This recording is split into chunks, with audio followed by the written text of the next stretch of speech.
Before we begin today's show, I'd like to take a moment to tell you about a new element to the podcast. I'm now officially on Patreon. Have you ever thought to yourself, why didn't Derek ask that question? I know I certainly have. Then head over to patreon.com/DDiamondPodcast and you'll get the chance to ask the guest of my show a question. You'll also get early access to episodes and a chance to vote on show topics. I'd also like to give a shout out to our patrons Josh Shinnework and Tim Spivey. Thank you guys so much for your contributions. And again, if you'd like to be a part of our awesome community, just head over to patreon.com/DDiamondPodcast. And now, on with the show.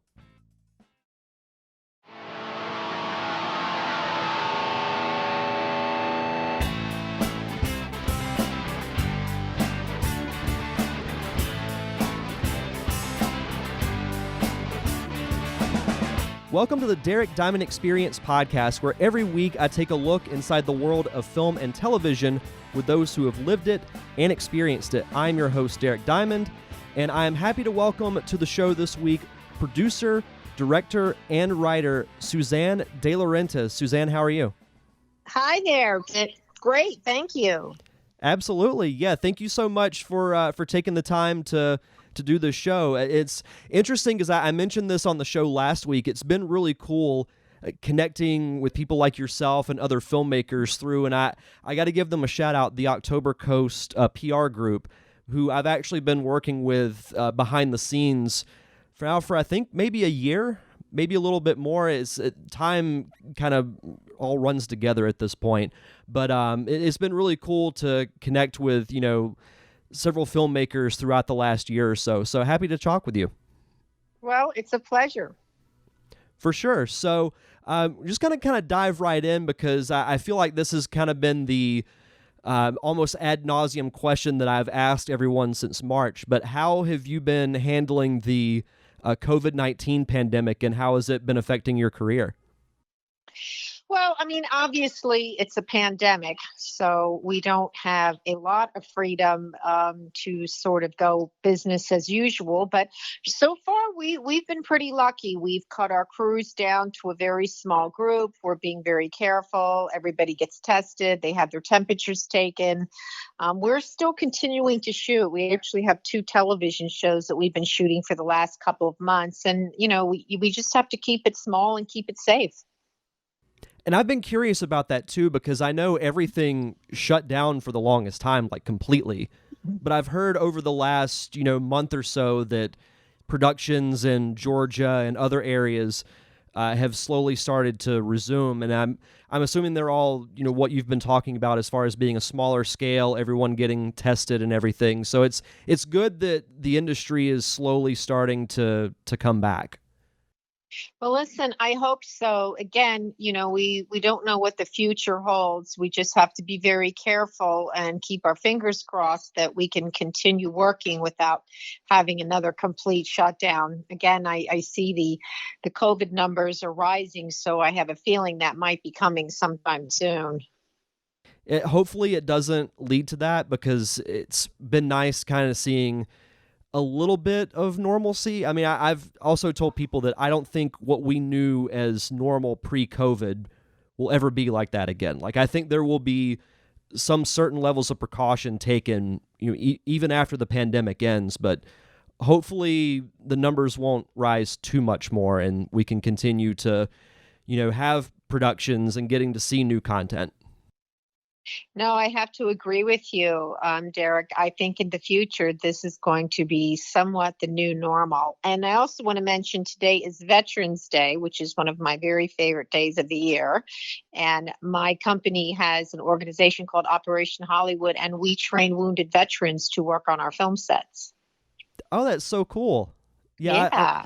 I've been hearing about a lot more, military themed groups like that, because we have a group here in town that started a few months ago called Defenders of Freedom, where they actually help those who have been dealing with post-war stress and basically helping to prevent suicide, because it's been proven that up to 22 military members commit suicide a day because of the emotional trauma that they've dealt with. So hearing that is great.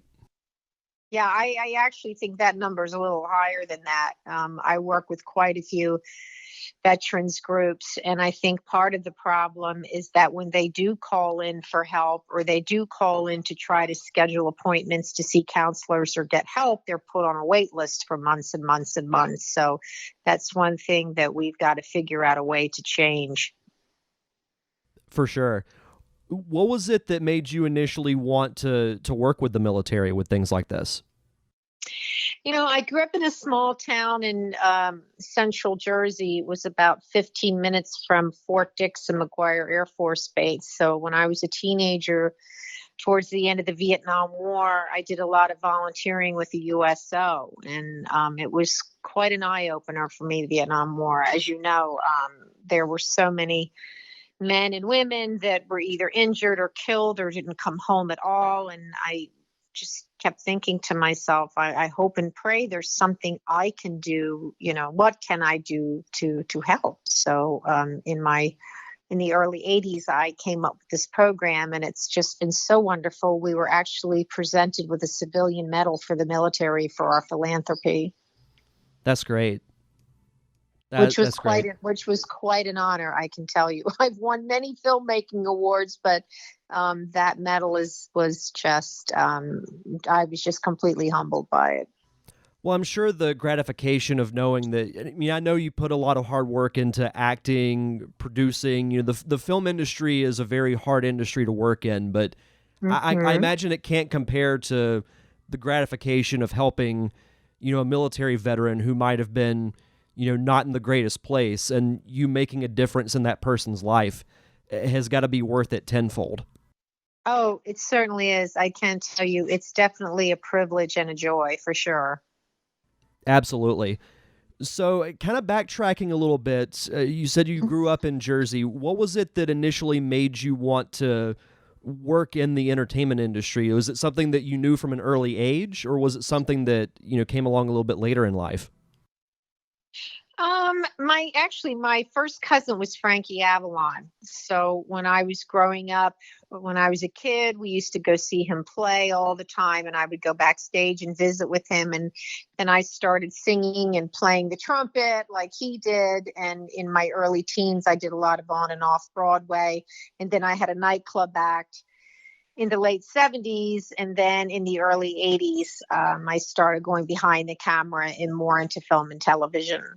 So pretty much from a young age, I would say, but he was kind of my my inspiration growing up.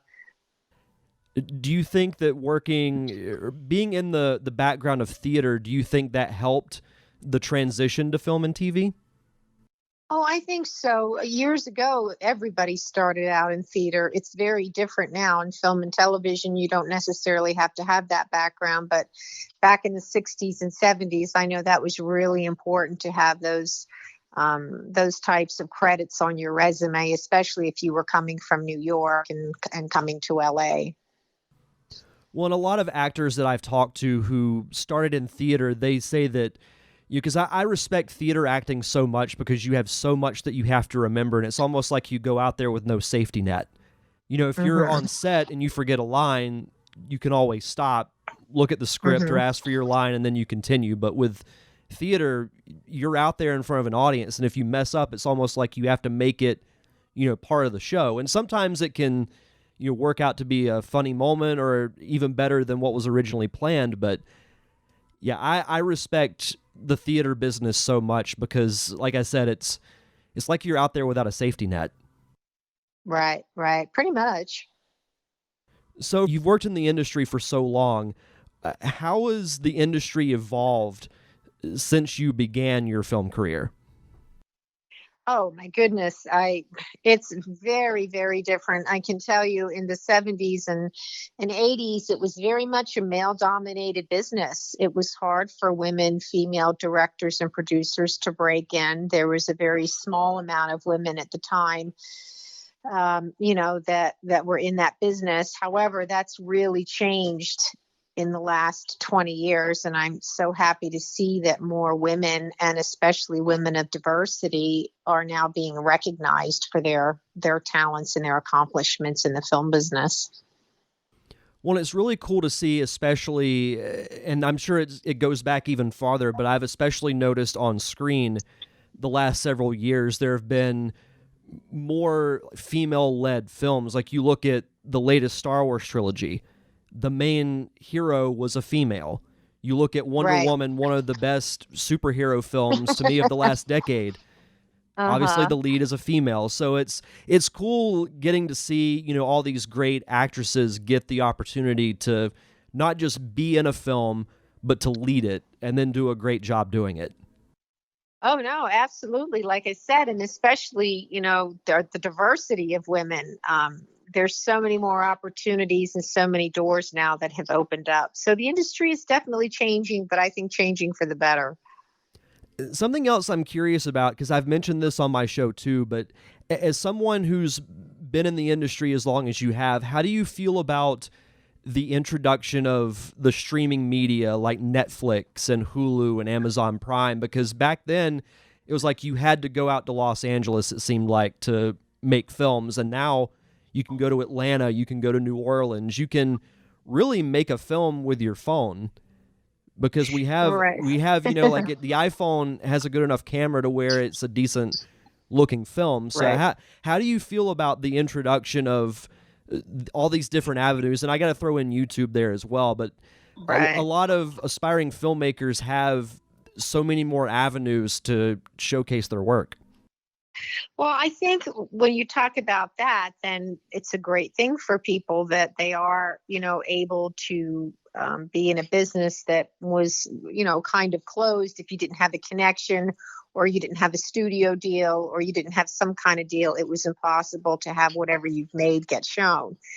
And with streaming now, it's certainly opened up a lot of more avenues for filmmakers. Honestly, I'm kind of on the fence. I kind of miss the old days a little bit.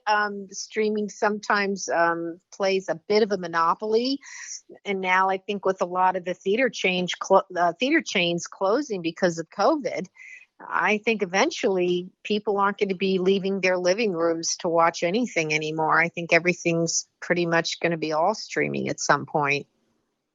Which in that aspect I say is a shame, because to me there's Yes. nothing like going to see a movie in a theater on opening night. Like, it's this movie that you've waited months to see.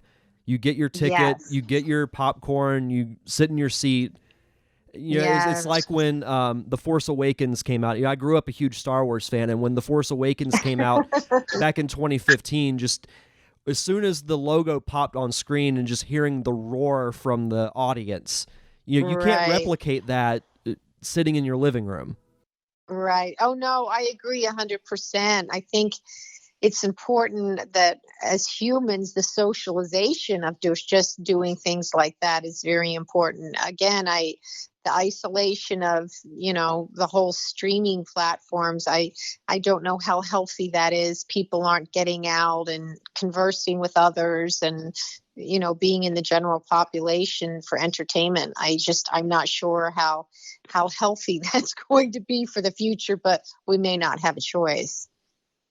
Hopefully that won't be the case. And something else that I think could very well happen once the pandemic starts to calm down a bit, and it's may not be a non-factor. I mean, I think it's going to be around for a while, longer than people might think. But I think with because Regal recently shut down their doors again.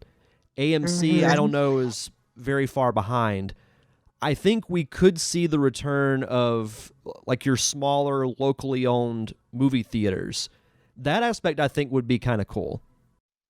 Oh, for sure. And hey, look, the drive-ins are doing a booming business. We need to go back to drive-ins. They're doing a booming business right now. So maybe drive-ins will make a comeback. Yeah, there was one here, I think back in May and June. There was like a traveling drive-in business that stopped by here a couple of times to show different movies. And it was, I'd never done a drive-in movie before, and it was really cool. I'd heard stories about it, but it was really cool just, sitting in your car, you turn your radio to whatever station it is, and you're just staring at a giant screen. I loved it. I would love if, more drive-ins made a comeback.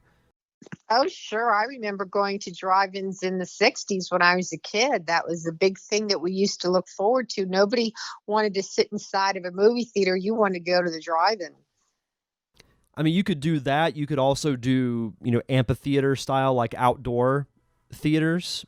Hmm. That could be a possibility too. But I guess what I'm trying to get at is that I like the streaming aspect from as someone who wants to make movies. I look at it as, oh, well, I'd have an avenue to, put my work on, but there's just Hmm. something about the movie theater experience. Like it's more than just going to a movie. It's just like an event. You Right. go with your friends and then you all hang out afterwards and talk about what you liked about the movie and what you didn't like about it. Oh, and I especially miss the big movie premieres. Even with my company, we always do big movie premieres with red carpets and press, and we haven't been able to do any of that in the last year. That was one of because I went to Los Angeles for the first time a couple of years ago and did the whole Walk of Fame and saw the Chinese theater and everything. And I was just like, man, this looks so Hmm. cool. And because I remember, seeing clips as a kid of, celebrities on the red carpet before they'd go in and watch the movie and everything. And I hope that does come back at some point because I really miss it. Me too. Me too. So, talk to me about because an aspect of the film industry that I feel like is not talked about very much is the producing and the business side of Hmm. filmmaking. Because when people think of movies, they think of the A-list actors, they think of the directors, they think of the special effects. But what goes into a producer's job when it comes to getting a film made? Well, let's see. I would have to say it's brutal, stressful, exhausting, extremely challenging. However, I have a true passion for it, so I enjoy it. It's not for everybody, but it's definitely a 7 day a week, 24-hour, every minute of every day for months and months and months until the film is finished and delivered. It's hard work. It is extremely hard work and very stressful.